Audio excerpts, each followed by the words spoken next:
ሐጅ ለማድረግ የወሰነው የሊቢያ ወጣት አስገራሚ ገጠመኝ አምራ السلام عليكم ورحمة الله وبركاته قبلي سخي قبلي فيديو انت نرجع قد قبلي فيديو تنا رامي مالك وبتي خمنترا نابر رسمي أتيم فيديو تنا رجع فوتو كده بكيو برجع بتادي مي فيديو خمنترا نابر رسمي مالك الروبتي በዚህ ሁለት ቀን የተከሰተው ነገር ላካፍላችሁ።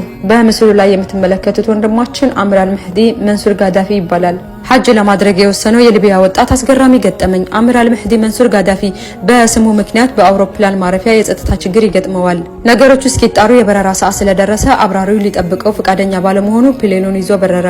ከአምር በስተቀር በኤርፖርቱ የቀረ ሁጃጅ አልነበረም። የኤርፖርቱ የጸጥታ ዳይሬክተርም ወደ አምር ቀረብ ብሎ አትዘን አብሽር አላህ አልጻፈልህም አለው።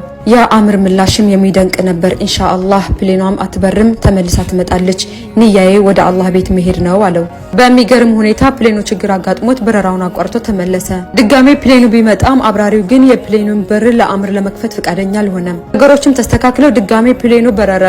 አምር ከኤርፖርቱ ለቆ ለመሄድ ፈቃደኛ አልሆነም። ሐጅ እንደሚሄድ ውስጡ እርግጠኛ ነበር። ሱብሃንአላህ አሁንም ለሁለተኛ ጊዜ ችግር አጋጥሞት ፕሌኑ ተመለሰ።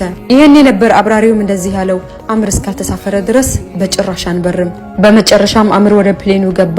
ምኞቱ ንያው ተሳክቶ ሐጅን አላህ ጽፎለት በረረ። አያችሁ ከዚህ ብዙ ነገር ልንረዳ እንችላለን። ሱብሃነከ ረቢ አላህ የጻፈልንን ነገር ማንም በምንም አይነት ሁኔታ ሊከለክለን አይችልም። አላሁ አክበር።